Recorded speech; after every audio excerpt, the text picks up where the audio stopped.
Hello everyone, good evening all of you. सभी का स्वागत है डिजिटल एनसीईआरटी के लर्निंग प्लेटफॉर्म पे। और फाइनली क्लास स्टार्ट हो चुकी है। मुझे लगा था कि आज फिर से गैप लग जाएगा, पर थोड़ी लेट से ही, लेकिन आपको क्लास मिलेगी ज़रूर। तो हमारा प्रैक्टिस सेट 11 है जिसको हम स्टार्ट करने वाले हैं। सेम हमारा प्रोसेस रहेगा। पहले ज्योग्राफी हम करेंगे, फिर हिस्ट्री, पॉलिटिकल साइंस, फिर हम इकोनॉमिक्स करेंगे। सभी के 15 क्वेश्चन हैं। सेम कथन कारण वाले क्वेश्चन हैं, कथन 1, कथन 2, और जो है अजर्शन रीजन वाले भी क्वेश्चन मिलेंगे, मिलान वाले भी मिलेंगे। तो सेम आपको जो है एग्जाम वाली फीलिंग आएगी देखते हुए, क्योंकि इसी तरह के क्वेश्चन भी उठाए हैं लेवल के भी। और सेम आपका जो वहाँ पर रहता है ना कि क्वेश्चन कोई मिलान वाला पूछ लिया, कोई नहीं वाला पूछ लिया कि इसमें से नेगेटिव छांटना है, तो इसी तरह से आपकी प्रैक्टिस भी होती रहेगी। तो चलिए स्टार्ट कर लेते हैं। हमारा ज्योग्राफी का पहला क्वेश्चन आपके सामने है। क्या कह रहा है ये? कथन 1 दिया है और कथन 2 दिए हैं। इनमें से आपको बताना है कि पहला कथन क्या कह रहा है, दूसरा क्या कह रहा है, और इन दोनों के बीच में आपस में यानी कि इनकी व्याख्या अजर्शन रीजन वाले हैं। कथन कह रहा है और कारण आपको बताना है कि कौन सा सही है।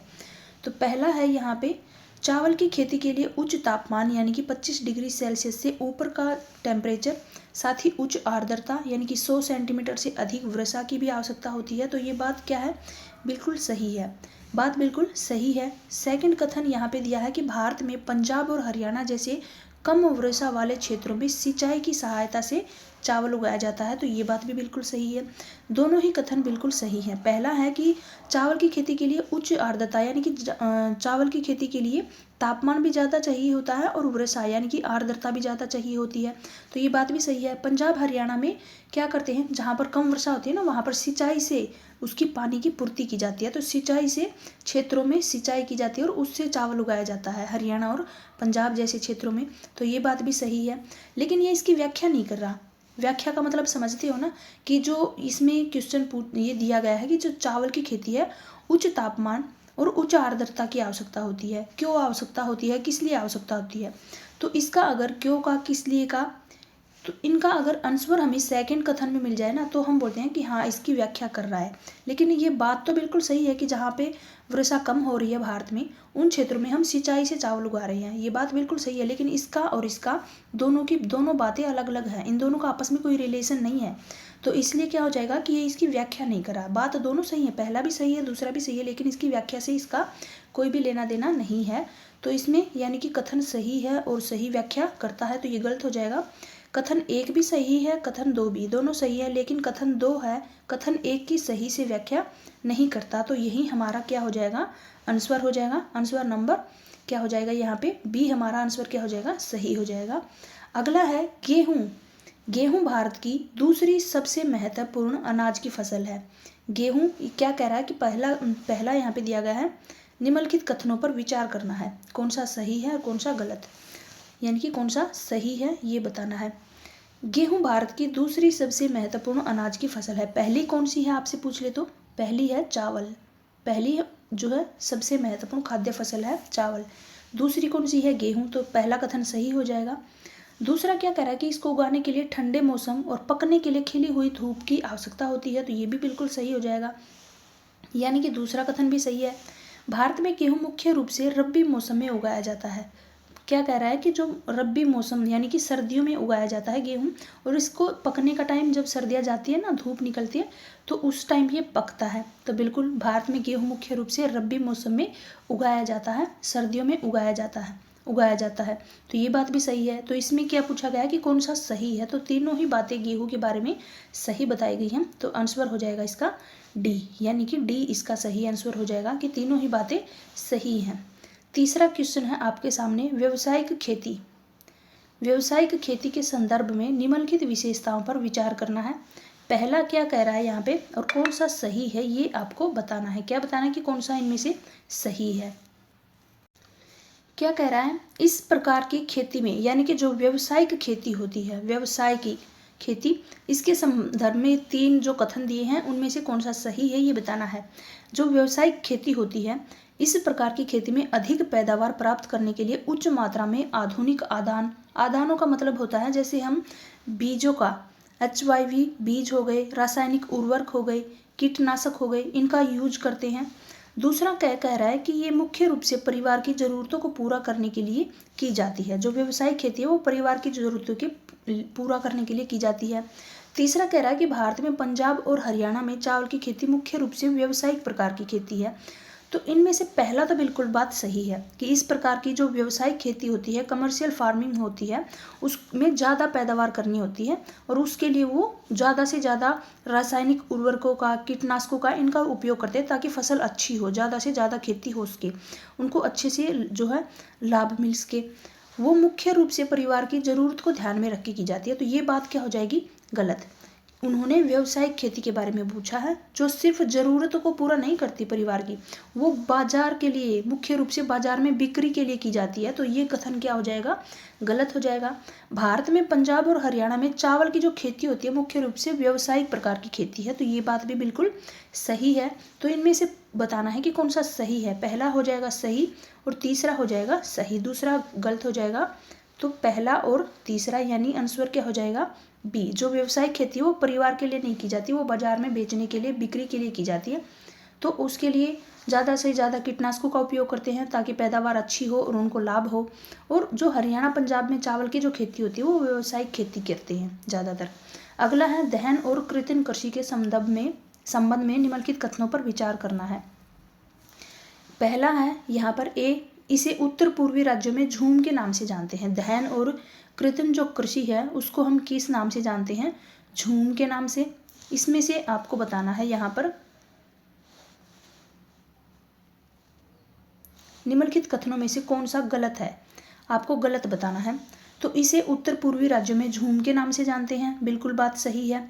ये दहन और कृत्रिम जो कृषि होती है इसको हम झूम कृषि या फिर स्थानांतरित कृषि भी कहते हैं। क्या कहते हैं? स्थानांतरित या झूम खेती भी बोलते हैं। दूसरा है यह एक प्रकार की गहन जीविका कृषि होती है। ये आदिम जीविका कृषि होती है, गहन कृषि नहीं होती भैया। इसको हम बोलेंगे आदिम जीविका कृषि होती है।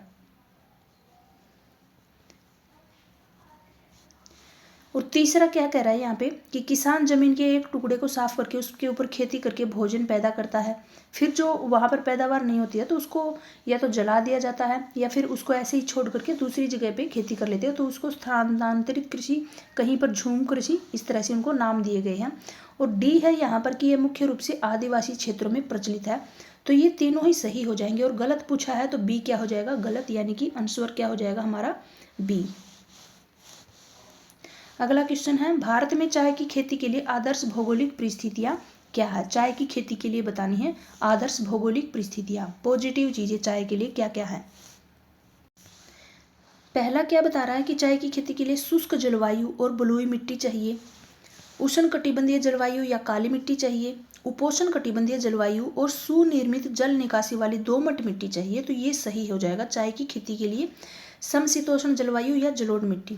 तो चाय के बारे में पूछा है आदर्श भौगोलिक परिस्थितियां, तो पॉजिटिव चीजें पूछी हैं, तो इसमें सही आंसर हो जाएगा सी। पहला भी गलत हो जाएगा, दूसरा भी गलत हो जाएगा और जो डी है ये भी गलत हो जाएगा। चाय की खेती के लिए गर्म नम मौसम चाहिए, उपोष्ण कटिबंधीय जलवायु की आवश्यकता होती है और जल निकासी अच्छी होनी चाहिए ताकि पानी अच्छे से निकल जाए, जड़ों में खड़ा ना रह सके। अगर पानी जड़ों में खड़ा रहता है तो फसल खराब हो जाती है, गल जाती है। इसी वजह से जो सुनिर्मित जल निकासी वाली दोमट मिट्टी चाहिए है, याद रखना। और उपोष्ण कटिबंधीय जलवायु, नम और गर्म जलवायु। तो चाय की खेती के लिए सही क्या हो जाएगा? इसका आंसर सी हो जाएगा। अगला है क्वेश्चन नंबर 6, निम्नलिखित में से किस फसल को उगाने के लिए फ्रोस्ट फ्री डेज यानी कि जो पाला रहित दिन उसकी आवश्यकता होती है और यह दक्कन के पठार के शुष्क भागों में अच्छी तरह से विकसित होती है। तो कौन सी फसल है इन चारों में से जिसके लिए पाला रहित दिनों की आवश्यकता होती है? यानी कि 210 कम से कम 210 पाला रहित दिन होने चाहिए, उसकी आवश्यकता होती है। और ये दक्कन के पठार के शुष्क भागों में काली मिट्टी में अच्छी तरह से विकसित होते हैं। तो ये हैं कपास। कपास के लिए हमने पहले भी किया था कि पाला रहित दिनों की धूप की, खिली धूप की आवश्यकता होती है। इसके लिए खिली धूप या फिर कपास को पकने के लिए उज्ज्वल धूप, जिसको हम बोलते हैं खिली खिली धूप बोलते हैं ना, तो उसी वजह से जो कपास के वो होते हैं ना डंठल, उनमें से रुई निकलती है, वो खिलते हैं। वो धूप की वजह से ही खिलते हैं। अगर धूप नहीं होगी, नमी होगी ना, तो वैसे ही बंधे हुए पड़े रहेंगे, वो खिलेगी नहीं। तो उसके लिए पाला रहित दिनों की आवश्यकता होती है, वो होती है कपास। तो क्या हो जाएगा इसका आंसर सी। अगला है झूठ को कथन दिए गए हैं, पहला कथन है और दूसरा कथन है, और कथनों में आलोक जो है किस सही विकल्प चुनना है कि कथन कौन सा सही है इनमें से। पहला क्या कह रहा है कि झूठ को सुनहरा रेशा कहा जाता है, झूठ को सुनहरा रेशा कहा जाता है, तो ये बात बिल्कुल सही है। दूसरा क्या है कि जूट की उच्च कीमत के कारण कृत्रिम रेशों और जो पैकेजिंग जो सामग्री होती है विशेष करके नायलॉन की मांग में कमी आई है, तो ये कथन जो हो जाएगा वो गलत हो जाएगा। जूट को उसके रंग और जो आर्थिक महत्व होता है ना, उसी की वजह से उसको सुनहरा रेशा बोलते हैं। किस वजह से? उसका जो रंग होता है और जो उसका आर्थिक महत्व यानी कि उसकी कितनी मांग है, उसकी वजह से उसकी कितनी कीमत जो है अच्छी होती है, तो इस वजह से उसको नाम दिया गया है सुनहरा रेशा। दूसरे कथन में कह रहा है कि उच्च कीमत और कृत्रिम जो फाइबर है नायलॉन जिसको बोलते हैं, उसके सस्ते विकल्प उपलब्ध होने के कारण से जूट की मांग वास्तव में कम हुई है। तो इसमें क्या हो जाएगा, ये कथन 2 गलत हो जाएगा, पहला सही हो जाएगा और दूसरा कथन गलत हो जाएगा। कमी नहीं आई है भाई इसमें, तो इसमें पहला कथन सही है और दूसरा गलत, कथन 2 गलत है। सही आंसर क्या हो जाएगा इसका? ए सही हो जाएगा। क्या हो जाएगा इसका? ए। उच्च कीमत के कारण कृत्रिम रेशों, पैकेजिंग सामग्री और विशेष नायलॉन की मांग में कमी आई है, ये बात गलत हो जाएगी। अगला है क्वेश्चन नंबर 8, सही आंसर क्या था इसका? ए। इतनी लेंथी क्वेश्चन है इस बार, इनमें से आपको मिलान करना है। यहाँ पर दी गई है फसल और जो मुख्य उत्पादक राज्य हैं कि कौन से राज्य में कौन सी फसल को उगाया जाता है, ये आपको बतानी है। ए का चावल, चावल कहाँ पे उगाया जाता है सबसे ज़्यादा? तो ये उगाया जाता है पश्चिम बंगाल में। ए का क्या हो जाएगा? 2 हो जाएगा। जो बी है, बी यानी कि गेहूँ, गेहूँ कहाँ उगाया जाता है? तो हरियाणा और पंजाब में, तो यहाँ हो जाएगा पंजाब। कहाँ उगाया जाता है? पंजाब में। गन्ने की खेती सबसे ज़्यादा कौन से राज्य में होती है? गन्ना उत्तर प्रदेश में। कहाँ पे होता है? उत्तर प्रदेश में। और जो कॉफ़ी है वो होती है कर्नाटक में।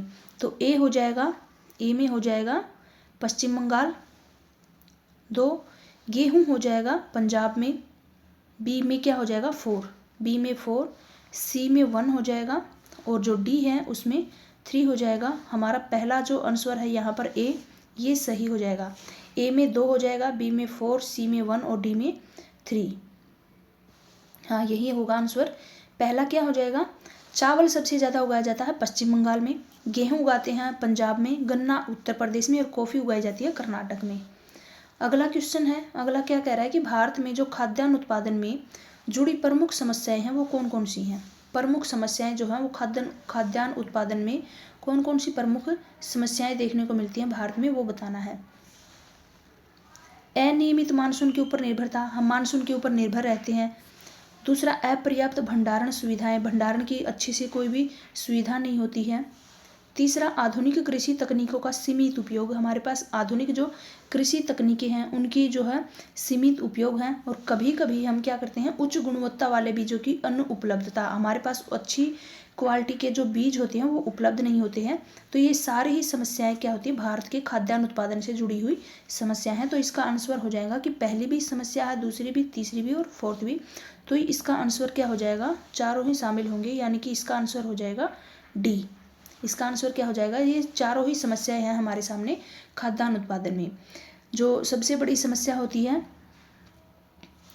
कि हम मानसून पर निर्भर करते हैं, अपर्याप्त भंडारण सुविधाएं होती हैं, आधुनिक तकनीकी का उपयोग जो है हम सीमित करते हैं, और कभी कभी जो अच्छी गुणवत्ता वाले बीज होते हैं वो हमारे पास उपलब्ध नहीं होते हैं। तो सारी समस्याएं हैं। अगला है क्वेश्चन नंबर 10 है, जो कि कौन सी एक रोपण फसल का उदाहरण नहीं है? फिर से नेगेटिव पूछा है कि कौन सी रोपण फसल का उदाहरण नहीं है। चाय को हम रोपण करते हैं, कॉफ़ी का भी रोपण करते हैं, रबड़ का भी। जो ये बाजरा है इसको हम रोपण नहीं करते, इसको जो है रोपण फसल होती है जो बागानों में उगाई जाती हैं। बाजरा जो होता है एक खाद्य अनाज होता है, उसको जो है खेतों में वैसे ही हम बीजों को वो करके उगाते हैं, रोपण कृषि नहीं होती। तो चावल, कॉफ़ी और रबड़ तीनों ही क्या है? रोपण कृषि के उदाहरण हैं। अगला है गहन जीविका कृषि। जो गहन जीविका कृषि है उसके संदर्भ में निम्नलिखित कथनों में से कौन सा सत्य है? सही पूछा है कि गहन जीविका कृषि, इसके संदर्भ में कौन सा कथन सही है? इनमें खेतों का आकार बड़ा होता है, जो गहन जीविका कृषि होती है उसमें खेतों का आकार बड़ा होता है। श्रम बल का उपयोग बहुत ही कम होता है इसमें। यह मुख्य रूप से उन क्षेत्रों में की जाती है जहाँ पर जनसंख्या का दबाव अधिक होता है और इसमें आधुनिक मशीनरी का व्यापक उपयोग होता है। जो गहन जीविका कृषि होती है ना, वह छोटे खेतों पर अधिक श्रम के साथ में की जाती है ताकि अधिक जनसंख्या का भरण पोषण कर सके और इसमें आधुनिक मशीनरी का उपयोग किया जाता है। तो इसका सही आंसर क्या हो जाएगा? सी हो जाएगा कि यह मुख्य रूप से उन क्षेत्रों में की जाती है जहाँ पर जनसंख्या का दबाव अधिक होता है भरण पोषण के लिए। तो सही इसका आंसर हो जाएगा सी। बाकी के ये हटा देती हूँ मैं। अगला है दलहनी जो फसलें हैं उनके भारत के लिए सबसे महत्वपूर्ण है, क्यों है महत्वपूर्ण ये बताना है। कौन सी? दलहनी फसलें। पहला कि ये नाइट्रोजन स्थिरीकरण में मदद करती हैं और मिट्टी की उर्वरता बहाल करती हैं। पहला क्या कह रहा है कि ये जो दलहनी फसलें होती हैं ये नाइट्रोजन स्थिरीकरण में मदद करती हैं और मिट्टी की उर्वरता को बहाल करती हैं। दूसरा कह रहा है कि ये प्रोटीन का मुख्य स्रोत होती हैं, इन्हें आमतौर पर कम नमी की आवश्यकता होती है और ये शुष्क परिस्थितियों में जीवित रह सकती हैं। भारत के लिए महत्वपूर्ण होती हैं दलहनी फसलें, क्यों होती हैं?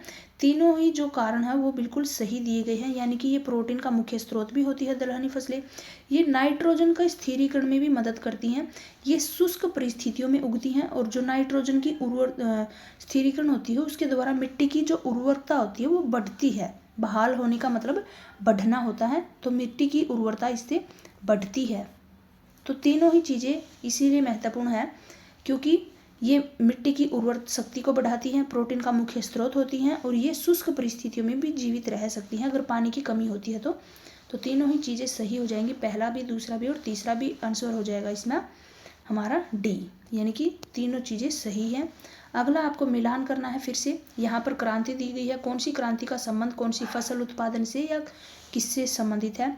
जो श्वेत क्रांति आई थी वो किससे रिलेटेड थी? तो श्वेत इसका मतलब हो गया हमारा दूध से। जो पीली क्रांति आई थी उसका संबंध था तिलहन से, पीली क्रांति तिलहन से रिलेटेड है। गुलाबी क्रांति हम बोलेंगे प्याज उत्पादन से या झींगा मछली उत्पादन से, इसका मतलब गुलाबी का झींगा मछली या प्याज हो जाएगा। और सुनहरी क्रांति जो आई थी वो फल या शहद से रिलेटेड थी। तो इसका आंसर हो जाएगा ए में क्या हो जाएगा? 2 हो जाएगा, बी में 1 हो जाएगा, सी में 3 और डी में 4। पहला ही आंसर हमारा सही हो जाएगा। इसका आंसर क्या हो जाएगा? ए। अगला है जैद मौसम की फसलों के बारे में निम्नलिखित में से कौन सा कथन सही है? जैद मौसम की फसलों के बारे में बताना है आपको। जो जैद फसलें होती हैं उनको रब्बी सर्दियों यानी कि और खरीफ यानी कि जो मानसून की फसलें होती हैं ना उनके मौसम के बीच में यानी कि दोनों की रब्बी की फसल और जो खरीफ की फसल उनके बीच में, उनके दोनों के मौसम के बीच में आमतौर पर गर्मियों में आता है वो मौसम और उसको हम बोलते हैं जैद, छोटे टाइम के लिए। यानी कि जो ये रब्बी और खरीफ मौसम के बीच एक छोटे मौसम में उगाई जाती हैं इनको हम बोलते हैं जैद मौसम की फसलें। तो जैद से रिलेटेड होगा हमारा सेकंड आंसर बी। आंसर क्या हो जाएगा इसका? बी। अगला है लास्ट क्वेश्चन है ज्योग्राफी का। कपास की खेती के लिए काली मिट्टी क्यों आदर्श मानी जाती है? कपास की खेती के लिए उपजाऊ मिट्टी जो है काली मिट्टी है उसको सबसे ज़्यादा आदर्श क्यों माना जाता है काली मिट्टी को कपास के लिए? ये जल्दी सूख जाती है? बिल्कुल नहीं, इसमें नमी धारण करने की अच्छी क्षमता होती है, तो ये सही हो जाएगा। नाइट्रोजन की मात्रा अधिक होती है, गलत हो जाएगा। उपजाऊ नहीं होती है तो फसल अच्छी भी नहीं होगी। इसका सही आंसर क्या हो जाएगा कि इसको काली मिट्टी को आदर्श क्यों मानते हैं हम कपास के लिए? क्योंकि इसमें नमी धारण करने की अच्छी क्षमता होती है। जो पौधे होते हैं उनको लंबे समय तक पानी उपलब्ध करवाती रहती हैं और शुष्क मौसम के लिए ये काफ़ी इंपॉर्टेंट होती है ताकि उसके अंदर पौधों में नमी बनी रहे। तो इसी वजह से क्या होती है, काली मिट्टी नमी धारण करने की अच्छी क्षमता होती है और इसी वजह से ये अच्छी मानी जाती है कपास के लिए। आंसर हो जाएगा इसका बी। अगला है हिस्ट्री, कथन आधारित प्रश्न है। इसमें पहला क्वेश्चन दिया गया है क्रांति 1857 से रिलेटेड है। पहले में क्या बता रहा है कि 1857 के विद्रोह के राजनीतिक कारणों के संदर्भ में निम्नलिखित कथनों पर विचार करना है। याद रखना कि राजनीतिक कारण पूछे हैं। तो पहला कारण दिया है कि लॉर्ड डलहौजी की जो हड़प नीति आई थी, जो इन्होंने रियासतों में हड़प नीति अपनाई थी ना लॉर्ड डलहौजी ने, कि भाई अगर किसी का भी कोई भी अगर कोई भी राजा है उसका कोई पुत्र नहीं है तो उसके बाद में उसका जो शासन होगा वो हमारे उसमें शामिल कर लेंगे हम। उसका सगा पुत्र होना चाहिए, कोई भी उसने गोद लिया हुआ पुत्र होगा हम उसको मान्य नहीं करेंगे, ना ही उसकी पुत्री को उसका जो है नहीं मान्य करेंगे, उसका खुद का अपना पुत्र होना चाहिए तभी। तो इसी प्रकार से उन्होंने बहुत सी जो राज्य थे उनको अपने में मिला लिया था, तो उसको बोलते थे हड़प नीति। लॉर्ड डलहौजी ने लगाई थी और ये कई रियासतों को ब्रिटिश साम्राज्य में मिला लिया था। इन्होंने कई रियासतों को ब्रिटिश साम्राज्य में मिला लिया था। तो ये कथन क्या हो जाएगा, बिल्कुल ही सही बात है ये। मुगल बादशाह बहादुर शाह जफर को लाल किले से हटा करके कुतुब मीनार के पास में एक छोटे से इलाके में बसाने की योजना बनाई थी इन्होंने, तो ये भी बिल्कुल सही है। तीसरा क्या था कि अवध को कुशासन का आरोप में मिलाया गया, जिससे सैनिकों और स्थानीय लोगों में भारी असंतोष था। तो ये सारी ही चीजें लॉर्ड डलहौजी की क्या थी, नीति थी। इन्होंने अलग अलग नीतियां अपनाई। हड़प नीति से जो है 1857 के विद्रोह के सभी कथन जो है राजनीतिक यहाँ पर दिए गए हैं। जो राजनीति पूछे है ना, तो तीनों ही कथन राजनीतिक हैं इसमें। डलहौजी की हड़प नीति, इससे जो असंतोष था, मुगल बादशाह के साथ में दुर्व्यवहार की योजना बनाई इन्होंने, अवध के ऊपर कुशासन का आरोप लगा करके उसने उसको अपने में शामिल कर लिया, विलय कर लिया उसका भी। तो तीनों ही चीज़ें हैं राजनीतिक कारण हैं 1857 की क्रांति के। तो इसका आंसर क्या हो जाएगा, डी हो जाएगा। पहला, दूसरा और तीसरा तीनों ही राजनीतिक कारण हैं। अगला है कि 1857 के विद्रोह में शिक्षित मध्यम वर्ग ने सक्रिय रूप से भाग लिया था। कथन एक क्या कह रहा है कि 1857 के विद्रोह में जो शिक्षित मध्यम वर्ग है उसने क्या किया था, सक्रिय रूप से भाग लिया था। दूसरा कह रहा है कि यह वर्ग ब्रिटिश शासन को भारत के आधुनिकीकरण के लिए आवश्यक मानता था। ब्रिटिश शासन को भारत के आधुनिकीकरण के लिए आवश्यक मानता था। तो जो पहला कथन है ना वो तो गलत हो जाएगा, दूसरा कथन हो जाएगा सही हो जाएगा। जो शिक्षित मध्यम वर्ग है उन्होंने 1857 के विद्रोह में सक्रिय रूप से भाग नहीं लिया था। वे ब्रिटिश शासन को भारत के आधुनिकीकरण के लिए आवश्यक जरूर मानते थे और उसके लिए खड़े रहे थे। तो दूसरा तो सही हो जाएगा और पहला कथन क्या कह रहा है, गलत हो जाएगा। तो इसका आंसर क्या हो जाएगा, कथन एक गलत है और कथन दो सही है। आंसर क्या हो जाएगा इसका, बी हो जाएगा। अगला है क्वेश्चन नंबर 3। यहाँ पे 1857 के विद्रोह की प्रकृति के बारे में विभिन्न इतिहासकारों के मत क्या थे, उनका विलान करना है। यहाँ पर इतिहासकार दिए हैं और यहाँ पर उनकी मत या टिप्पणियाँ क्या थी, उन्होंने क्या क्या की थी वो बताई है। पहली क्या कह रही है यहाँ पे, पहला है वी.डी. सावरकर। वी.डी. सावरकर ने क्या कहा था कि राष्ट्रीय स्वतंत्रता का पहला युद्ध, राष्ट्रीय स्वतंत्रता का पहला युद्ध यानी 3 से रिलेटेड होगा। सेकंड है आर.सी. मजूमदार। आर.सी. मजूमदार न तो पहला और न ही राष्ट्रीय और न ही स्वतंत्रता संग्राम से रिलेटेड था, तो ये हो जाएगा सेकंड का यानी कि बी का 1 हो जाएगा। सी जो कि बेंजामिन जो है डिजरायली, बेंजामिन डिजरायली है, उनका क्या मत था, राष्ट्रीय विद्रोह यानी कि 2 हो जाएगा इनका सी का। और जो एस.एन. सेन है, एस.एन. सेन, इनका क्या था कि धर्म का ईसाई धर्म के विरुद्ध युद्ध, धर्म का ईसाई धर्म के विरुद्ध युद्ध। तो ये इसका हो जाएगा डी का 4। तो ये थे इतिहासकार और ये थी इनकी टिप्पणियाँ कि इन्होंने क्या टिप्पणियाँ की थी। वी.डी. सावरकर जिसका हो जाएगा सी यानी कि ए का हो जाएगा 3, बी का 1 दिया गया है, सी का 2 दिया गया है और डी का 4 हो जाएगा। तो सही आंसर क्या हो जाएगा इसका, ए हो जाएगा। सही आंसर क्या होगा इसका, ए हो जाएगा। इनके मतों का मिलान किया है। अगला क्वेश्चन, इसी तरह से मिलान वाले क्वेश्चन आपसे पूछे जाते हैं, चाहे वो घास के मैदान जो कल करवाए थे वो क्वेश्चन मैंने प्रीवियस ईयर में 2-3 बार देखा है। आप जब PYQ करोगे तो आपको वो देखने को मिलेगा। सेम इसी तरह से आपसे कुछ भी पूछ लेगा मिलान करके कि इनका आपस में मिलान करना है। तो इसी तरह के मिलान के क्वेश्चन मैंने इस बार ऐड किए हैं ताकि आपकी प्रैक्टिस भी हो उसके साथ साथ। निम्नलिखित में से कौन सा जोड़ा सही सुमेलित नहीं है, फिर से आपका नेगेटिव पूछ लिया। विद्रोह का केंद्र और नेता, विद्रोह का केंद्र दिया गया है और कौन सा नेता है यहाँ पे वो दिए गए हैं, तो सही सुमेलित नहीं है। लखनऊ विद्रोह का केंद्र हो गया और वहाँ का नेता बेगम हजरत महल, यह क्या हो जाएगा, सही हो जाएगा। कानपुर से कौन थी, नाना साहब थे, बिल्कुल सही। बिहार से कौन थे, बिहार से कुंवर सिंह, बिल्कुल सही हो जाएगी। और डी का है दिल्ली, क्या है, लियाकत अली। दिल्ली से लियाकत अली नहीं थे, दिल्ली में नेतृत्व किया था बहादुर शाह जफर ने। और फिर बख्त खान के पास में जो सेना का नेतृत्व था वो किसके पास था, और लियाकत अली का जो था वो इलाका कौन सा था, इलाहाबाद। यहाँ पर लिख देती हूँ मैं इलाहाबाद। लियाकत अली हो जाएंगे इलाहाबाद से। और जो दिल्ली से कौन थे, पहले बहादुर शाह जफर, नाम के लिए तो सबसे आगे आए थे वो, लेकिन जो सेना नेतृत्व था वो बख्त खान के पास में था, बख्त खान के पास। तो नेगेटिव पूछा है तो डी ही आंसर हो जाएगा। आंसर क्या हो जाएगा, डी हो जाएगा। ये सारे सही हैं, पहला दूसरा और तीसरा तीनों ही सही है, और आंसर मैं यहाँ पर लिख रही हूँ डी। अगला है 1857 के विद्रोह के दमन के बाद ब्रिटिश सरकार द्वारा जो किए गए परिवर्तन थे उनके संबंध में कौन सा कथन गलत है। फिर से गलत पूछा है, नेगेटिव पूछा है कि कौन सा कथन गलत है। विद्रोह के दमन के बाद ब्रिटिश सरकार द्वारा किए गए परिवर्तन में भारत का शासन ईस्ट इंडिया कंपनी से ब्रिटिश क्राउन को हस्तांतरित कर दिया गया था। भारत का शासन ईस्ट इंडिया कंपनी से क्या है, ब्रिटिश क्राउन को हस्तांतरित कर दिया गया था। ये कथन गलत है, ये बात बिल्कुल सही है। गवर्नर जनरल के पद को वायसराय में बदल दिया गया था, ये बात भी बिल्कुल सही है। इसके बाद में क्या क्या चीज़ें हुई थी, 1857 के विद्रोह के दमन के बाद में भारत का जो शासन था वो ईस्ट इंडिया कंपनी से ब्रिटिश क्राउन के हाथों में चला गया था। जो गवर्नर जनरल का पद था उसको वायसराय में चेंज कर दिया गया था। हड़प जो नीति थी उसको समाप्त कर दिया गया था। तीनों ही चीज़ें बिल्कुल सही हैं। जो सेना में भारतीय सैनिक थे उनका अनुपात बढ़ा दिया था। ये जो अनुपात था ना, ये बढ़ाया नहीं था, भारतीय सैनिकों को अनुपात घटाया गया था ताकि भविष्य में फ्यूचर में ऐसे विद्रोह को रोक सकें।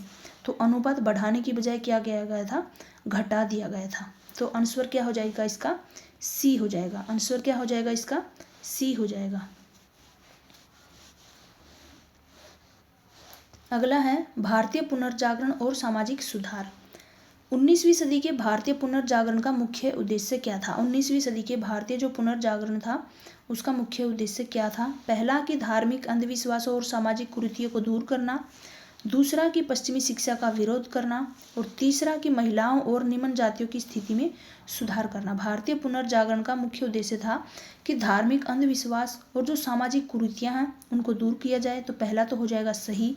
सेकंड क्या दिया गया है यहाँ पे कि इनका उद्देश्य पश्चिमी शिक्षा का विरोध करना नहीं था। जो इसका यानी कि विरोध नहीं किया था इन्होंने, बल्कि समर्थन किया था पश्चिमी शिक्षा का। तो यही हमारा गलत हो जाएगा। और महिलाओं और निम्न जातियों की स्थिति में सुधार करना, जो सामाजिक कुरीतियाँ दी है ना उनको दूर करना, और महिलाओं और जो निम्न जातियाँ हैं उनमें सुधार करना, साथ ही पश्चिमी शिक्षा का सहयोग करना आएगा, विरोध करना नहीं। तो आंसर क्या हो जाएगा इसका, पहला और तीसरा, तीन दोनों सही, दो हो जाएगा वो गलत हो जाएगा। ये आंसर हो जाएगा 1 और 3, यानी कि सी इसका सही आंसर हो जाएगा। अगला है राजा राम मोहन राय के संबंध में निम्नलिखित कथनों पर विचार करो। पहला है कि उन्होंने ब्रह्म समाज की स्थापना की थी। पहला क्या कह रहा है कि उन्होंने ब्रह्म समाज की स्थापना की थी। कथनों पर विचार करना है और कौन सा सही है ये बताना है।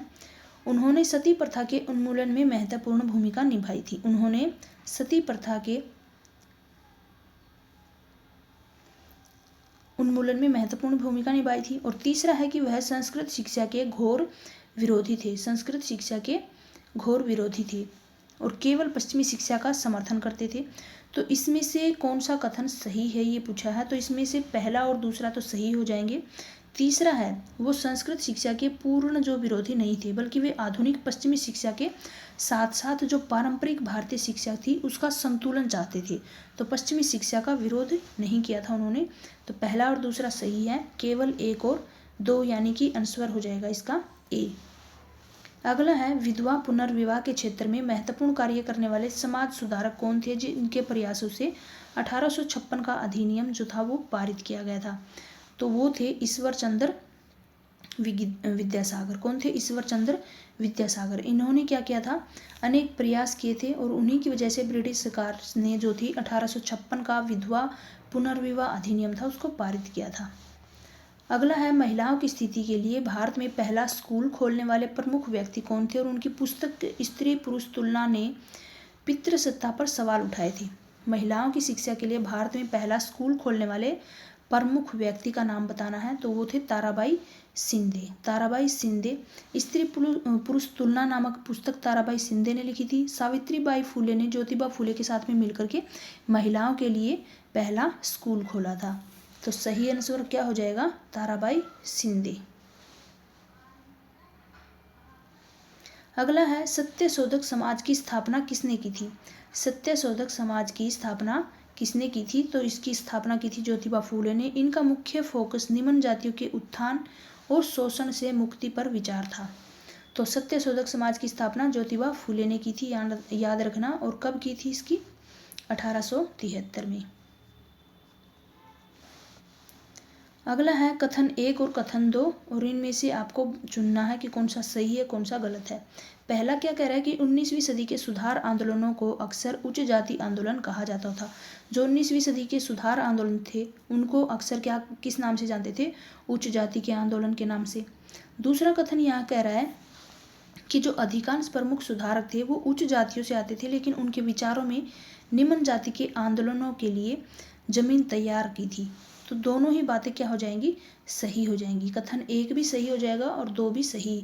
जो आंदोलन थे अक्सर उच्च जाति के आंदोलन कहे जाते थे। जो आंदोलन में सुधारक थे वो उच्च जाति से आते थे, लेकिन उनके जो विचार थे ना वो निम्न जाति के आंदोलनों के लिए जमीन तैयार की थी। मतलब उनके विचार सही थे, निम्न जाति को लेकर के भी ली, उनके लिए आगे खड़े होकर के वो क्या करते थे, जमीन तैयार करने का मतलब होता है कि उन्होंने आगे बढ़ चढ़कर उनको इस तरह से रास्ता दिखाया था कि भाई तुम्हें ऐसे ऐसे करना है। तो इसलिए उनके आंदोलनों के लिए जमीन तैयार की थी। तो पहला कथन भी सही है और दूसरा भी, 1 और 2 दोनों ही सही है। आंसर क्या हो जाएगा इसका, सी हो जाएगा। अगला है निम्नलिखित समाज सुधारकों को उनके द्वारा स्थापित संगठनों से सम्मिलित करना है। सुधारक हैं, समाज सुधारक, और यहाँ पर है संगठन किससे रिलेटेड थे वो। जो दयानंद सरस्वती थे वो किससे रिलेटेड थे, आर्य समाज से। आर्य समाज ए का हो जाएगा। 2 स्वामी विवेकानंद संबंधित थे रामकृष्ण मिशन से। ज्योतिबा फूले संबंधित थी जो सत्यशोधक समाज है इससे। और एनी बेसेंट थी थियोसॉफिकल सोसाइटी से। तो सही आंसर क्या हो जाएगा इसका, ए का हो जाएगा 2, बी का हो जाएगा 1, सी का हो जाएगा 4 और डी का हो जाएगा 3, यानी कि ए ही इसका आंसर हो जाएगा। ए इसका सही आंसर होगा। अगला क्वेश्चन है कि भारत में जो जाति व्यवस्था थी उसके खिलाफ शुरुआती आंदोलनों में से एक आत्मसम्मान आंदोलन किसने शुरू किया था। जो सेल्फ रिस्पेक्ट मूवमेंट था वो किसने स्टार्ट किया था। जाति व्यवस्था के खिलाफ शुरुआती आंदोलन में से एक सम्मान आंदोलन था, आत्मसम्मान आंदोलन। तो वो किसने स्टार्ट किया था पेरियार ईवी रामास्वामी नायकर ने। ये सारे क्वेश्चन कौन सी क्लास के हैं, 8 क्लास के क्वेश्चन है, क्लास 8 की एनसीईआरटी से लिए गए हैं और सारे ही इंपॉर्टेंट है। फॉर सीटेट हो चाहे एचटेट हो चाहे कोई भी टीचिंग एग्जाम हो, सभी इंपॉर्टेंट है। क्लास 8 की एनसीईआरटी का चैप्टर है ये। फिर है अगला क्वेश्चन कि कौन सी पुस्तक डॉक्टर BR अम्बेडकर द्वारा लिखी गई थी जो कि जाति व्यवस्था की आलोचना करती है। इनमें से कौन सी पुस्तक है जो डॉक्टर BR अम्बेडकर द्वारा लिखी गई है और उन्होंने जाति व्यवस्था की आलोचना की है इसमें। तो पहला ही आंसर सही हो जाएगा, अनहिलेशन ऑफ कास्ट, कास्ट से रिलेटेड है। गुलामगिरी भी नहीं आएगी, ना ही इंडिया मीन्स फ्रीडम, ना ही डिस्कवरी ऑफ इंडिया। पहला आंसर क्या हो जाएगा इसका, सही हो जाएगा। इन्होंने जाति व्यवस्था की कठोर आलोचना की है इसमें। तो ये पहला आंसर क्या है इसका, सही आंसर हो जाएगा इसका ए। अगला क्वेश्चन है, लास्ट क्वेश्चन है हिस्ट्री का, और इसमें क्या है, पहला कथन दिया है और दूसरा दिया है और इनकी व्याख्या सही है या नहीं ये भी बताना है। पहला क्या कह रहा है, जो 19वीं सदी के सुधार आंदोलन थे उन्होंने महिलाओं के लिए शिक्षा की वकालत की थी। बिल्कुल, जो 19वीं सदी के सुधार आंदोलन थे उनमें महिलाओं की शिक्षा पे काफ़ी जोर दिया था। बिल्कुल सही बात है। उनका मानना था कि शिक्षित महिलाएं अधिक जागरूक होंगी, नागरिक बनेंगी और राष्ट्रीय आंदोलन में सक्रिय होकर के भाग लेंगी। तो ये बात भी बिल्कुल सही है। जो उन्होंने आंदोलन किए थे 19वीं सदी में, उनमें जो सुधारक थे उन्होंने क्या किया था, महिलाओं की शिक्षा की वकालत की थी, यानी कि महिलाओं की शिक्षा पे जोर दिया था उन्होंने। उनका मानना था कि अगर महिलाएं पढ़ी लिखी होंगी ना तो अपने अधिकारों के प्रति जागरूक बनेंगी, अच्छी नागरिक बनेंगी और जो राष्ट्रीय आंदोलन होंगे ना आगे चल के तो उनमें उनको हेल्प मिलेगी, सक्रिय रूप से वो भाग ले सकेंगे आगे बढ़ चढ़ करके। तो पहला भी सही है, दूसरा भी सही है और इसकी व्याख्या भी सही है, यानी कि दोनों ही कथन सही हैं और इसकी व्याख्या भी पूर्ण रूप से सही है। आंसर हो जाएगा सी। अगला है पॉलिटिकल साइंस का पहला क्वेश्चन। अगला सेक्शन है हमारा पॉलिटिकल साइंस का और यहाँ पर है संयुक्त राष्ट्र संघ यानी UNO से रिलेटेड पहला क्वेश्चन आपके सामने दिया गया है। कथन क्या कह रहा है कि संयुक्त राष्ट्र संघ यानी UNO की स्थापना 1995 में द्वितीय विश्व युद्ध के बाद शांति बनाए रखने के उद्देश्य से की गई थी। तो ये बात क्या हो जाएगी, बिल्कुल सही हो जाएगी। 1995 में शांति स्थापित बनाए रखने के लिए द्वितीय विश्व युद्ध के बाद में इसकी स्थापना की गई थी। दूसरा कथन क्या कह रहा है कि लीग ऑफ नेशंस यानी कि यूएनओ का प्रत्यक्ष उत्तराधिकारी था और इसकी सफलता की नींव पर यूएनओ का निर्माण हुआ था। दूसरा कथन गलत हो जाएगा। यहाँ पे क्या कह रहा है कि यूएनओ की स्थापना उसकी विफलता को दूर करने के लिए की गई थी, ना कि उसकी सफलता के ऊपर नींव थी। उसकी जो विफल होया था ना, उसको दूर करने की, यूएनओ की स्थापना उसकी विफलता यानी कि जो लीग ऑफ नेशन था ना, उसकी विफलता को दूर करने के लिए यूएनओ की स्थापना की गई थी, ना कि उसकी सफलता की नींव पर। तो यहाँ सफलता दी गई ना, ये गलत हो जाएगा। तो इसका सही आंसर क्या हो जाएगा, केवल एक सही है और 2 है वो गलत हो जाएगा। कथन 2 गलत है, 1 सही है। आंसर क्या हो जाएगा इसका, ए। अगला है संयुक्त राष्ट्र चार्टर पर किस सम्मेलन में हस्ताक्षर किए गए थे। जो संयुक्त राष्ट्र चार्टर है उसके ऊपर कौन से सम्मेलन में हस्ताक्षर किए गए थे। तो सही आंसर हो जाएगा सैन फ्रांसिस्को सम्मेलन। सैन फ्रांसिस्को सम्मेलन में कब किए गए थे, 1945 में। 1945 में जून 26 को। एक सेकेंड, दोनों एक साथ लिख दी मैंने।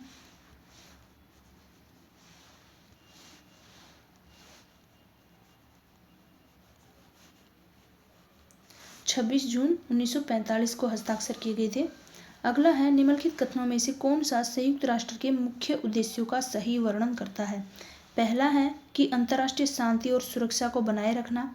दूसरा है राष्ट्रों के बीच मैत्रीपूर्ण संबंध विकसित करना, सही है और ये भी सही है।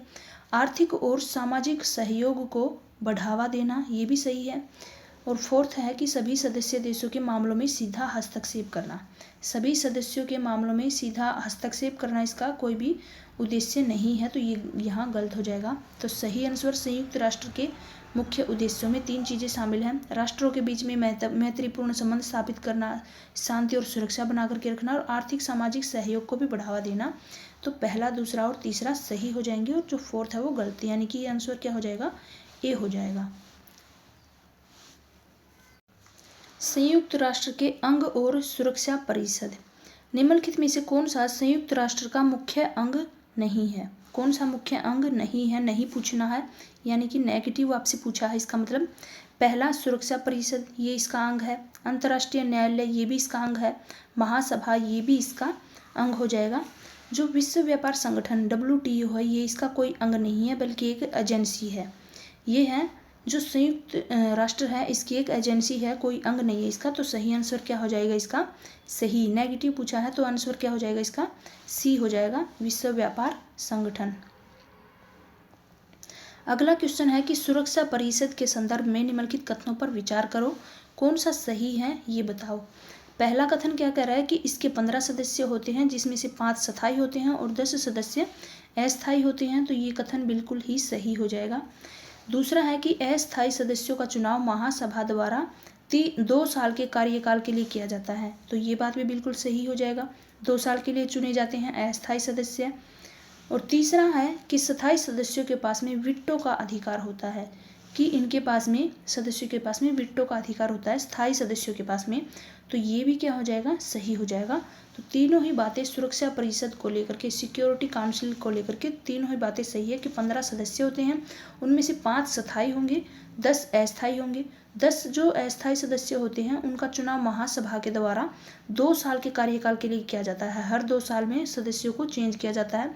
जो स्थायी सदस्य होते हैं ना, 5 सदस्य, उनके पास में वीटो का अधिकार भी होता है, ये बात भी सही है। तो तीनों ही चीज़ें सही हैं, आंसर हो जाएगा इसमें डी। अगला है वीटो पावर के संबंध में निम्नलिखित कथन कौन सा सही है। यहाँ पे बताना है वीटो पावर से रिलेटेड कौन सा कथन सही है। यह अधिकार केवल महासभा के पास में होता है। ये क्या हो जाएगा, ये कथन क्या हो जाएगा कि ये केवल महासभा के पास में, वीटो पावर जो होती है वो केवल 5 स्थायी सदस्यों के पास में होती है, तो महासभा के पूरे सदस्यों के पास में नहीं होती। यह अधिकार केवल सुरक्षा परिषद के 10 अस्थायी सदस्यों के पास होती है, ये भी गलत हो गया। ये अधिकार सुरक्षा परिषद के 5 स्थायी सदस्यों को किसी भी ठोस प्रस्ताव को अवरुद्ध करने की शक्ति देता है, यानी कि जो स्थायी सदस्य होते हैं उनके पास में होती है 5 सदस्यों के पास में। तो तीसरा जो इसका सही, और ये केवल प्रक्रियात्मक मामलों में कार्य करती है, तो ये भी जो है गलत हो जाएगा। सही उसमें पूछा है कि कौन सा कथन सही है, तो ये सुरक्षा परिषद के 5 जो स्थायी सदस्य हैं उनके पास में होती है, तो इसका सही आंसर सी हो जाएगा। क्या हो जाएगा? सी हो जाएगा। अगला क्वेश्चन है क्वेश्चन नंबर 7।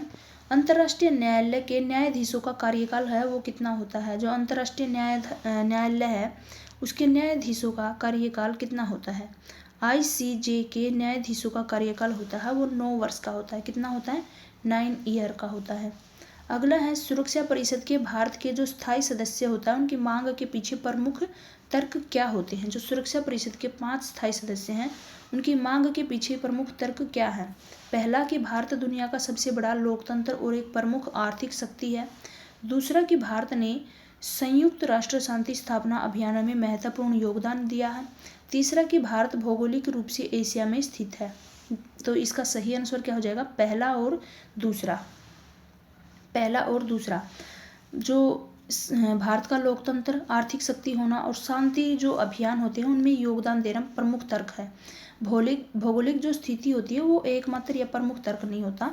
तो इसमें क्या हो जाएगा कि ये गलत हो जाएगा कि ये केवल जो भौगोलिक रूप से ये एशिया में स्थित है ये तर्क उन्होंने नहीं दिया है, तो ये गलत हो जाएगा।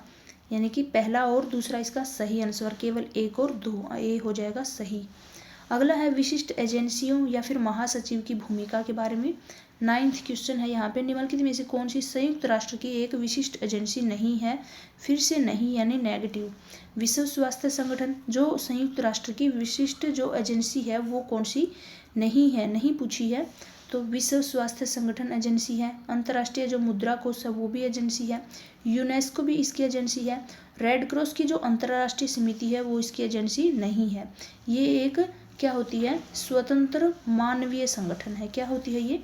एक स्वतंत्र मानवीय संगठन है। मानवीय संगठन है, ना कि कोई एजेंसी। तो इसका सही आंसर यानी कि नेगेटिव पूछा है तो ये हो जाएगा डी, यानी कि यही आंसर हो जाएगा डी। संयुक्त राष्ट्र महासचिव की भूमिका संदर्भ में निम्नलिखित कथनों पर विचार करना है और कौन सा कथन सही है ये बताना है। तो यानी कि ए दिया है यहाँ पे, महासचिव सुरक्षा परिषद के प्रस्ताव को वीटो कर सकता है। बी दिया है महासचिव संयुक्त राष्ट्र का मुख्य प्रशासनिक अधिकारी होता है। तीसरा है कि महासचिव का चुनाव सीधे सदस्य देशों की जनता के द्वारा किया जाता है। और फोर्थ है कि महासचिव का कार्यकाल आजीवन होता है। कौन सा कथन इनमें से सही है? सही हो जाएगा महासचिव मुख्य प्रशासनिक अधिकारी होता है, उनके पास में विटो की शक्ति नहीं होती, उनका चुनाव सीधे जनता द्वारा भी नहीं होता, उनका कार्यकाल 5 साल का होता है, आजीवन नहीं होता। तो सही आंसर क्या हो जाएगा इसका? बी हो जाएगा। महासचिव संयुक्त राष्ट्र का मुख्य प्रशासनिक अधिकारी होता है। सही आंसर क्या हो जाएगा? बी हो जाएगा। कार्यकाल होता है इनका 5 ईयर का। तो सही आंसर क्या हो जाएगा इसका? बी हो जाएगा। अगला है मिलान करने वाला क्वेश्चन। यहाँ पर एजेंसी दी है और उनके मुख्यालय दिए गए हैं। WHO का मुख्यालय है वो जेनेवा में है। कहाँ पे है? जेनेवा, यानी कि 4th। ए में क्या हो जाएगा? 4 हो जाएगा। यूनिसेफ का जो मुख्यालय है वो न्यूयॉर्क में है। बी का हो जाएगा 1। सी में FAO यानी कि इसका रोम कहाँ पे है? रोम में है। और जो यहाँ पे दिया गया है यूनेस्को, इसका हो जाएगा पेरिस में। तो सही आंसर आपको यानी कि ए में 4, बी में 1, सी में 2 और डी में 3, यानी कि सही आंसर क्या हो जाएगा? ए हो जाएगा। अगला है अंतर्राष्ट्रीय श्रम संगठन। कथन 1 है, कथन 2 है और कौन सा सही है ये बताना है आपको।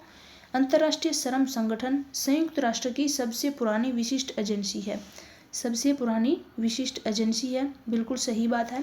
कथन 1 सही हो जाएगा।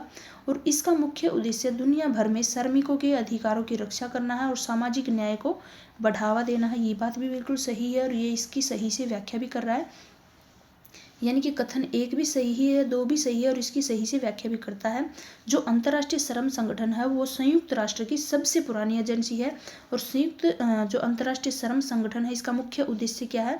दुनिया भर में श्रमिकों के अधिकारों की रक्षा करना, सामाजिक न्याय को बढ़ावा देना। तो कथन 1 और 2 दोनों सही हैं और सही से व्याख्या भी करता है। सही आंसर क्या हो जाएगा?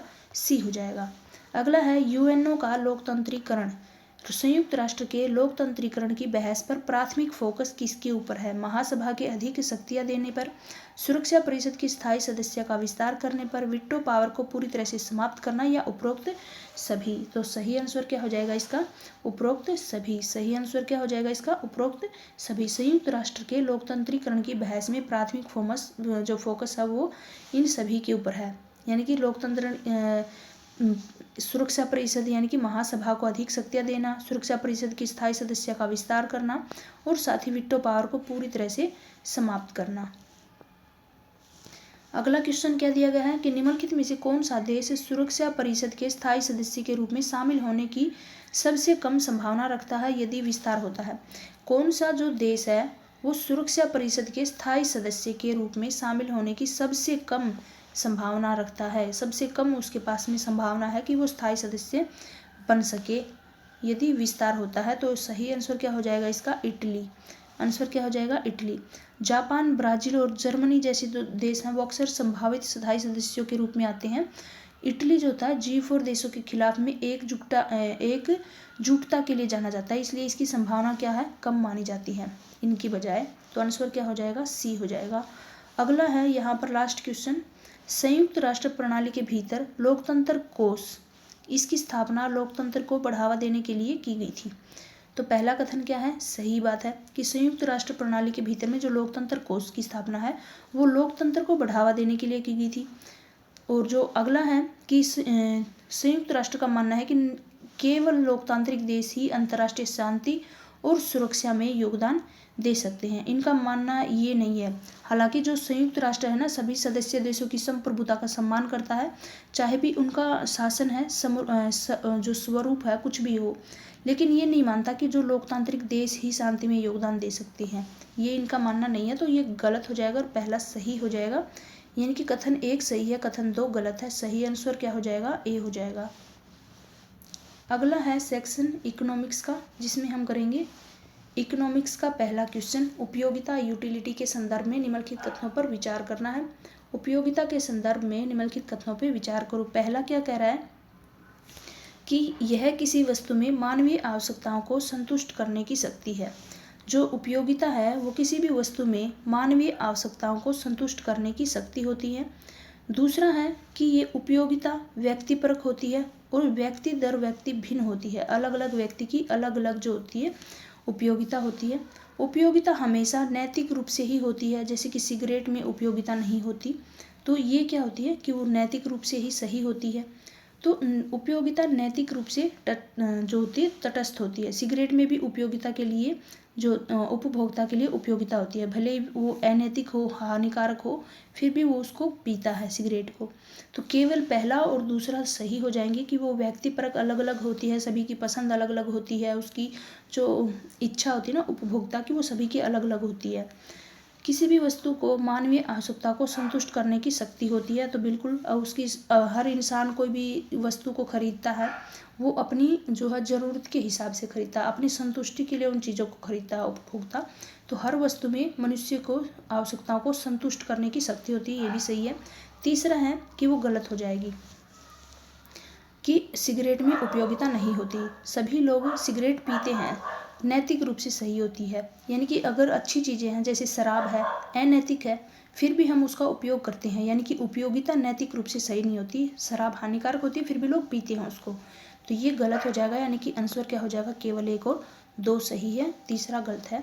अगला है कि कुल उपयोगिता जो टोटल यूटिलिटी है तब तक बढ़ती है जब तक सीमांत उपयोगिता सकारात्मक रहती है। कथन 2 क्या कह रहा है कि जब कुल उपयोगिता अधिकतम होती है, जब टोटल उपयोगिता होती है वो अधिकतम होती है, तो सीमांत उपयोगिता 0 होती है। तो इसमें पहला कथन है और दूसरा जो कथन है वो दोनों ही सही है। पहला भी सही है और दूसरा भी सही हो जाएगा। कुल उपयोगिता होती है तब बढ़ती है जब सीमांत उपयोगिता सकारात्मक होती है। जब सीमांत उपयोगिता पॉजिटिव वे में चलती है तो कुल उपयोगिता टोटल यूटिलिटी है वो बढ़ती है, बिल्कुल सही है। जब कुल उपयोगिता अधिकतम होती है तो सीमांत उपयोगिता 0 होती है। सबसे ज़्यादा ये कुल उपयोगिता वो कब बढ़ती है? जब जो सीमांत उपयोगिता है वो 0 पे आ जाती है। तो ये भी सही है और दोनों ही कथन इसको क्या कह रहे हैं कि इसकी व्याख्या भी करता है। दोनों ही कथन एक दूसरे से रिलेटेड हैं, यानी कि इसकी व्याख्या भी करता है ये। अगला क्वेश्चन है हार्समान सीमांत उपयोगिता का अधिनियम क्या बताता है। हार्समान सीमांत उपयोगिता लॉ ऑफ डायमेंसिंग मार्जिनल यूटिलिटी क्या बता रहा है हमें कि जैसे जैसे किसी वस्तु की अधिक इकाइयों का उपभोग किया जाता है तो कुल उपयोगिता घटने लगती है। जैसे जैसे हम किसी भी वस्तु की अधिक इकाइयों का उपभोग कर लेते हैं तो जो कुल उपयोगिता होती है वो घटने लगती है। दूसरा क्या कह रहा है कि जैसे जैसे किसी भी वस्तु की अधिक इकाइयों का उपभोग किया जाता है तो प्रत्येक अतिरिक्त इकाई से प्राप्त सीमांत उपयोगिता होती है वो कम हो जाती है। सी कह रहा है कि उपभोक्ता आय बढ़ने पर उपयोगिता कम हो जाती है या उपयोगिता को संख्यात्मक रूप से हम नहीं माप सकते। क्या बता रहा है यहाँ पे, तो इसका सही आंसर होगा ये क्या बताता है कि किसी भी वस्तु की जो अतिरिक्त इकाई है उनका उपयोग जो उपभोग के साथ में संतुष्टि का स्तर होता है, सीमांत उपयोगिता क्या करती है, घट जाती है। तो जो क्या होता है कि जैसे जैसे हम किसी भी वस्तु की अधिक इकाइयों का उपभोग करेंगे तो प्रत्येक जो अतिरिक्त इकाई से प्राप्त सीमांत उपयोगिता होगी वो कम होती जाएगी। सही आंसर क्या हो जाएगा, बी हो जाएगा। आंसर क्या हो जाएगा इसका, बी हो जाएगा। जब भी हम किसी भी इकाई का अधिक से अधिक उपयोग करेंगे तो जो रिलेटेड इकाइयाँ होंगी, अतिरिक्त जो इकाई होगी वो क्या होगी, उसकी सीमांत उपयोगिता होगी वो कम होती जाएगी। इसका मतलब हम एक एग्जाम्पल से समझते हैं। आंसर हो जाएगा इसका बी हो जाएगा। याद रखना, यहाँ लिख देती हूँ मैं बी। जब जैसे जैसे एक वस्तु की अधिक इकाइयों का उपभोग किया जाता है, यानी कि आप मेरे से लगा लो, मतलब मेरे को बहुत ज़ोर से भूख लगी है, अभी कुछ खाने का मन है, कुछ भी खाने के लिए नहीं है। आपने मेरे को क्या लिया करके दे दिया, एप्पल दे दिए मेरे को, 5 एप्पल मेरे को दे दिए। बहुत भूख लगी है तो पहला मैंने एप्पल खाया, बहुत अच्छा लगा, बहुत टेस्टी लगा, उससे मेरी भूख थोड़ी कम हो गई। सेकंड मैंने एप्पल खाया तो नॉर्मल लगा, ज़्यादा वो भी नहीं था। तीसरा मैंने खाया ज़बरदस्ती, क्योंकि मेरा पेट भर गया, मेरी भूख जो थी वो ख़त्म हो गई। फोर्थ में खाऊंगी तो क्या होगा, या तो मैं खा ही नहीं पाऊंगी, उसको रख दूंगी। ज़बरदस्ती खिलाओगे तो उल्टी जैसा मन हो जाएगा। यानी कि जो अधिक से अधिक इकाइयों का उपभोग किया जाता है तो अतिरिक्त इकाई जो अगली नेक्स्ट यानी कि फर्स्ट के बाद में सेकंड का जो होता है वो उपयोगिता कम हो जाती है। हमें उसकी ज़रूरत नहीं थी फिर भी हमने खा लिया, कोई बात नहीं, पेट में जगह थी। तीसरे की हमें ज़रूरत नहीं है फिर भी ज़बरदस्ती खिला रहे हो। फोर्थ की हमें ज़रूरत नहीं है फिर भी ज़बरदस्ती खिला रहे हो, तो हमारी जो बिल्कुल भी इच्छा थी ना वो मर जाएगी खाने की। तो जो सीमांत उपयोगिता होती है ना वो ख़त्म होती जाती है अतिरिक्त इकाई से। हमारे पास में जितनी की भी ज़रूरत होती है उतना ही हम कर पाते हैं हर चीज़ का। सेम वही चीज़ें जितने की हमें ज़रूरत है, जिस चीज़ की हमें ज़रूरत है वो चीज़ हमें मिलती है, सेम वही चीज़ें बार बार हमें मिलने लगती है तो हम उस चीज़ से ऊब जाते हैं। तो अतिरिक्त इकाई सीमांत उपयोगिता को, जो हमारी उपयोगिता थी ना, भूख लगी थी कुछ खाना है, उसको कम कर देगी। उसके बाद में एप्पल दिखते ही ये हो जाएगा कि नहीं मेरे को नहीं खाना। तो इसी तरह से अगला है कार्डिनल और ऑर्डिनल उपयोगिता। कार्डिनल उपयोगिता विश्लेषण के मुख्य प्रस्ताव में से एक कौन सा होता, एक कौन था। जो कार्डिनल उपयोगिता विश्लेषण इसके मुख्य जो प्रस्तावक थे उनमें से एक कौन था, J.R. हिक्स थे, R.G.D. एलन थे, अल्फ्रेड मार्शल थे या पोप सैमुएल्सन थे, कौन थे। तो इसका सही आंसर क्या हो जाएगा, इसका सही आंसर हो जाएगा अल्फ्रेड मार्शल। सी इसका सही आंसर हो जाएगा। आंसर क्या हो जाएगा इसका, सी अल्फ्रेड मार्शल। कौन थे, अल्फ्रेड मार्शल। कार्डिनल और ऑर्डिनल होते क्या हैं, पहले ये समझो आप। कार्डिनल और ऑर्डिनल, कार्डिनल का उपयोग, जो कार्डिनल होते हैं यहाँ लिख रहती हूँ मैं, कार्डिनल यानी कि ये दृष्टिकोण मानता है कि किसी भी वस्तु में जो मानवीय आवश्यकताओं को संतुष्ट करने की शक्ति जो होती है उसको संख्यात्मक रूप से, यानी कि संख्यात्मक रूप से या मात्रात्मक रूप से हम मापते हैं। क्या, यहाँ पर कार्डिनल का मतलब होता है संख्यात्मक, संख्यात्मक रूप से या मात्रात्मक, समझ जाना, मात्रात्मक रूप से मापते हैं। किसी भी उपयोगिता की किसी भी वस्तु की हमें ज़रूरत है तो हम संख्या के में मापते हैं कि हमें 1 की ज़रूरत है, हमें 2 की ज़रूरत है। मापने की इकाई होती है, इनका हम जो है काल्पनिक इकाइयों का उपयोग किया जाता है और उनको बोलते हैं, कार्डिनल में जो इकाई होती है मापने की, काल्पनिक इकाई होती है मापने की, उसको हम बोलते हैं यूटिल्स। और तीसरा है कि इसको, ये जो हार्समान सीमांत उपयोगिता का नियम है ना, इसके ऊपर आधारित है। कार्डिनल किसके ऊपर आधारित है, हार्समान सिद्धांत पे। जो अभी हमने किया था ह्रासमान सीमांत उपयोगिता।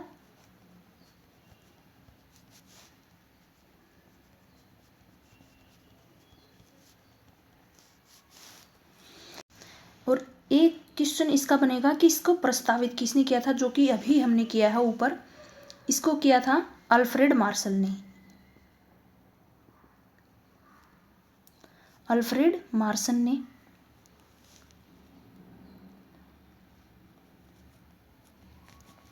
दूसरा है, ये तो है कार्डिनल और दूसरा हो जाएगा हमारा आर्डिनल। यहां पर लिख देती हूं मैं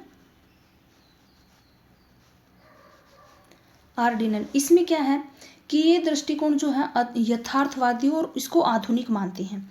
ये इस अवास्तविक जो धारणा है उसके ऊपर निर्भर नहीं करता कि उपयोगिता को संख्या में मापे। ये जो संख्याओं में मापने की बजाय क्या करता है, बंडलों में, जो संयोजन में या फिर बंडलों के बीच में वरीयता या फिर क्रम के ऊपर विश्वास करता है। यानी कि मात्रा में, संख्या में विश्वास नहीं करता, बल्कि क्रम में विश्वास करता है कि इनको क्रम दिया जाए, कि मुझे कोई भी चीज़ चाहिए है, बंडल बना दिए उनके, या कि मुझे ये वाला बंडल ज़्यादा पसंद है या वो वाला ज़्यादा पसंद है, तो इन चीज़ों के ऊपर भी ये विश्वास करता है।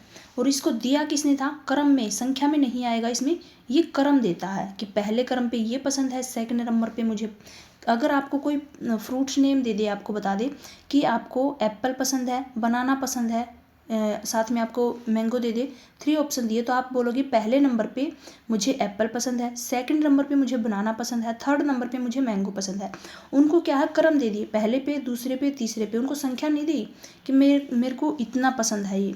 इस तरह संख्या में या गणना में जो है उपयोग है इसका नहीं करता है। आर्डिनल में वो क्रम देता है, कोई भी बंडल बना दिए, उनको पसंद कर लिया कि पहला बंडल मुझे ज़्यादा पसंद है, सेकंड वाला थोड़ा कम पसंद है। इस तरह से मात्रा पे विश्वास नहीं करता। इसकी जो मापने की इकाई होती है ना, वो बंडल में ही होती है। किस में होती है मापने की इकाई, बंडल में, याद रखना। और फिर इसको उपयोगिता सिद्धांत जो दिया था, किसने दिया था, ये किसके ऊपर निर्धारित है, ये तो ह्रासमान सीमांत पे निर्धारित है, उपयोगिता पे। और ये निर्धारित किया गया था हिग्स के द्वारा। नाम लिख लो यहाँ पे। प्रस्तावित किसने किया था, हिग्स ने। किसने प्रस्तावित किया था, हिग्स ने किया था। और जीडी एलन ने, जीडी एलन ने किया था और हिग्स ने, दोनों ने मिलकर किया था। इनका महत्वपूर्ण योगदान था इसमें। और इसके ऊपर, किसके ऊपर आधारित था ये, एक यहाँ लिख देती हूँ मैं, उदासीनता वक्र पे। एक सेकंड, मैंने गलत लिख दिया यहाँ पे।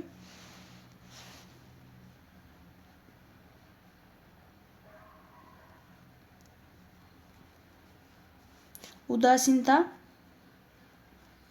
वक्र विश्लेषण पे।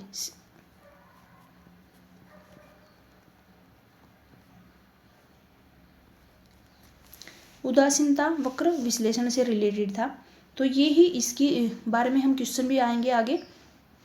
एक तो ये पहला दिया गया है, जो कार्डिनल था वो किसने प्रस्तावित किया था, अल्फ्रेड मार्शल ने। सेकंड है कि कार्डिनल दृष्टिकोण के अनुसार उपयोगिता को मापा जा सकता है, इसे यूटिलस नामक काल्पनिक इकाइयों में व्यक्त कर सकते हैं। और ये धारणा निम्नलिखित में से किस विश्लेषण का आधार है, तो अभी हमने किया है कि ह्रासमान सीमांत उपयोगिता का नियम। इससे जो है इसका सही आंसर क्या हो जाएगा, सही आंसर इसका हो जाएगा सी हो जाएगा। क्या आंसर हो जाएगा इसका, कि सी, ह्रासमान सीमांत उपयोगिता से रिलेटेड है ये। इसका अगला क्वेश्चन है कि आर्डिनल उपयोगिता विश्लेषण मानता है कि उपयोगिता को संख्यात्मक रूप से मापा जा सके। अभी हमने क्या, जो आर्डिनल है वो क्या मानता है कि संख्या के रूप में, उपयोगिता को संख्या के रूप में हम मापे। तो ये जो पहला है ये आर्डिनल की बात कर रहा है, तो आर्डिनल वाला नहीं मानता इस बात को। सेकंड क्या है कि ये दृष्टिकोण उपभोक्ता को, ये उपयोगिता को संख्यात्मक, ये क्रम देता है। आर्डिनल की बात हो रही है। आर्डिनल यानी कि क्रम में व्यवस्थित करता है, ना कि संख्या में बांटता है। तो पहला क्या हो जाएगा, गलत हो जाएगा। दूसरा है कि आर्डिनल दृष्टिकोण उपभोक्ता को विभिन्न बंडलों, इनके बीच में वरीयता क्रम यानी कि जो रैंकिंग होती है उनमें स्थापित करने की अनुमति देता है, ना कि उन्हें स्टिक संख्या देने की। उनको स्टिक कोई भी संख्या नहीं देता, उनको रैंकिंग देता है कि पहले नंबर पे ये, सेकंड नंबर पे सेकंड, और ये थर्ड नंबर पे। तो इसी तरह से पहला गलत हो जाएगा, कथन एक गलत है और कथन जो है दूसरा सही है। तो आंसर क्या हो जाएगा इसका, बी हो जाएगा। अगला जो उदासीनता वक्र विश्लेषण है, उदासीनता वक्र विश्लेषण के संबंध में निम्नलिखित में से कौन सा सही नहीं है। नेगेटिव पूछा है फिर से। उदासीनता वक्र मूल बिंदु की ओर उत्तल होता है। दो उदासीनता वक्र एक दूसरे को काट सकते हैं। उच्च उदासीनता वक्र संतुष्टि के उच्च स्तर को दर्शाता है और उदासीनता वक्र बाएं से दाएं नीचे की ओर ढलान वाला काम करता है। जो उदासीनता वक्र होती है उससे रिलेटेड कौन सा नेगेटिव है ये पूछा है। तो इसका सही आंसर हो जाएगा कि जो दो उदासीनता वक्र एक दूसरे को काट सकती हैं। उदासीनता वक्रों की एक मुख्य विशेषता होती है कि दो वक्र कभी भी एक दूसरे को नहीं काटते ही, ये उनकी विशेषता होती है। तो यही आंसर हमारा क्या हो जाएगा, गलत, यानी कि बी ही हमारा सही आंसर है क्वेश्चन का। और नेगेटिव पूछा है तो ये गलत हो जाएगा। उदासीनता वक्र के संदर्भ में हम बात करें तो सही आंसर यहाँ मैं लिख देती हूँ, सही आंसर है इसका बी। कंफ्यूज बिल्कुल भी मत होना, नेगेटिव पूछा है इसलिए मैं बोल रही हूँ कि नहीं होगा, नहीं होगा, आंसर इसका बी हो जाएगा। अगर उदासीनता वक्र के बारे में आपको पढ़ना है तो उदासीनता वक्र मूल बिंदु की ओर उत्तल की तरफ होता है। कौन सा सही है ये पूछ ले तो उसके लिए तीनों बातें याद रखना। उदासीनता वक्र संतुष्टि के उच्च स्तर को दर्शाता है। उदासीनता वक्र बाएं से दाएं नीचे की ओर ढलान वाला होता है। तो ये तीनों बातें सही है और बी जो होता है गलत हो जाएगा। एक दूसरे को काट सकते हैं, ये गलत हो जाएगा और आंसर क्या है इसका बी। एक उदासीनता वक्र का नीचे की ओर ढलान होना किस सिद्धांत के कारण होता है। जो नीचे की ओर ढलान होना किस सिद्धांत के ऊपर आधारित होता है, किस सिद्धांत के कारण होता है ये बताता है। तो ये हो जाएगा कि प्रतिस्थापन की सीमांत दर यानी कि MRS में गिरावट की वजह से। प्रतिस्थापन की सीमांत दर में गिरावट, जो प्रतिस्थापन की सीमांत दर में गिरावट होती है उसी की वजह से उदासीनता वक्र मूल बिंदु की ओर यानी कि उत्तल होता है और नीचे की ओर ढलान वाला होता है। सही आंसर होगा प्रतिस्थापन की सीमांत दर। जो प्रतिस्थापन की सीमांत दर होती है मार्जिनल रेट ऑफ सब्स्टिट्यूशन यानी कि MRS क्या मापती है। प्रतिस्थापन की सीमांत दर होती है वो क्या चीज को मापती है। वह दर जिस पर उपभोक्ता अपनी आय को दो वस्तुओं के बीच में विभाजित करता है, गलत हो जाएगा। वह दर जिस पर एक उपभोक्ता एक वस्तु की अतिरिक्त इकाई प्राप्त करने के लिए दूसरी वस्तु की कुछ मात्रा छोड़ने को तैयार होता है ताकि संतुष्टि का स्तर है वो समान रहे। तो बिल्कुल सही आंसर क्या हो जाएगा, बी हो जाएगा। तो सही आंसर क्या हो जाएगा इसका बी। अगर हमारे पास कोई भी दो चीज़ें हैं, अगर हमें संतुष्टि मिलती है, अगर हमें 2 एप्पल चाहिए तो हम दूसरी वस्तु होती है, मान लो बनाना है एक्स्ट्रा हमारे पास में, तो हम उसको छोड़ने जो है कुछ मात्रा हम उसको छोड़ सकते हैं एप्पल, यानी कि जो हमारी अतिरिक्त इकाई होती है उसको पाने के लिए हम एक चीज़ को छोड़ सकते हैं ताकि हमारी अपनी जो संतुष्टि है वो बनी रहे उसके लिए। अगला है कि निम्नलिखित कथनों में से कौन सा आपको बताना है कि कौन सा सही है, इन पे विचार करना है। पहला है कि बजट रेखा दो वस्तुओं के उन सभी संयोजन को दर्शाती है जिन्हें उपभोक्ता दी गई आय या फिर कीमत पे खरीद सकता है। तो इसका सही आंसर क्या हो जाएगा ये बताना है। बजट रेखा दो वस्तुओं की उन सभी संयोजकों को दर्शाती है जिन्हें उपभोक्ता द्वारा दी गई आय या कीमत पे हम खरीद सकते हैं, बिल्कुल सही है। उपभोक्ता संतुलन तब प्राप्त होता है जब बजट रेखा सबसे ऊंचे या संभव उदासीनता वक्र को स्पर्श करती है, बिल्कुल बात सही है ये भी।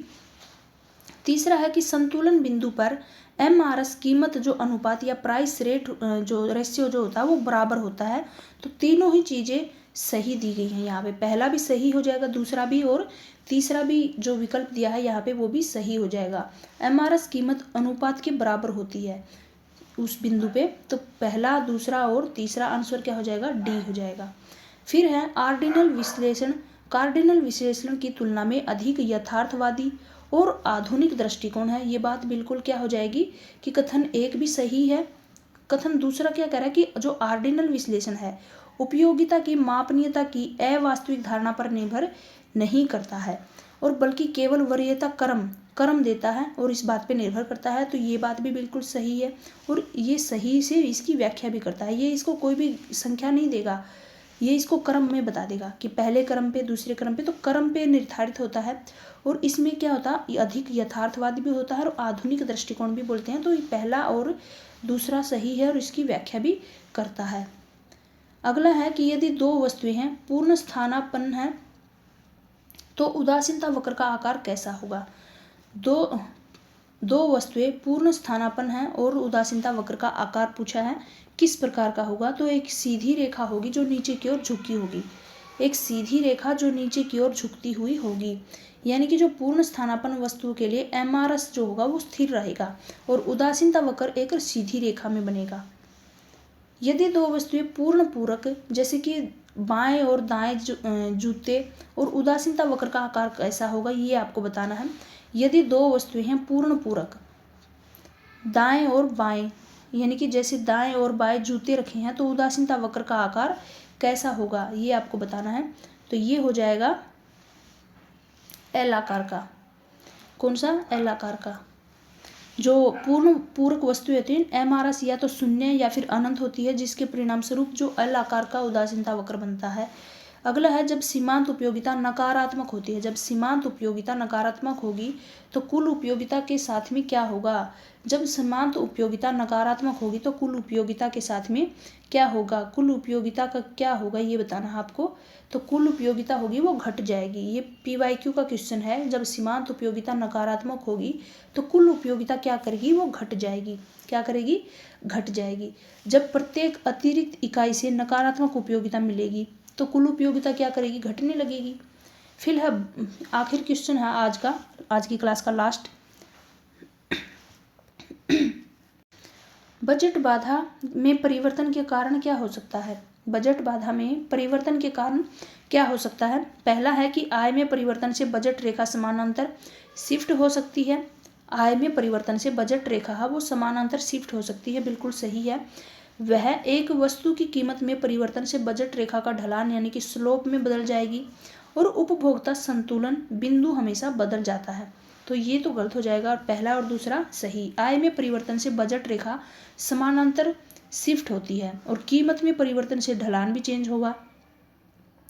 उपभोक्ता संतुलन बदल सकता है लेकिन हमेशा नहीं बदलता है, इसलिए कथन जो 3 है ना ये गलत हो जाएगा। यानी कि हमेशा यहाँ पे दिया गया है बिंदु बदल, उपभोक्ता संतुलन बिंदु चेंज हो सकता है लेकिन हमेशा चेंज होगा ऐसा जरूरी नहीं है। तो तीसरा गलत हो जाएगा।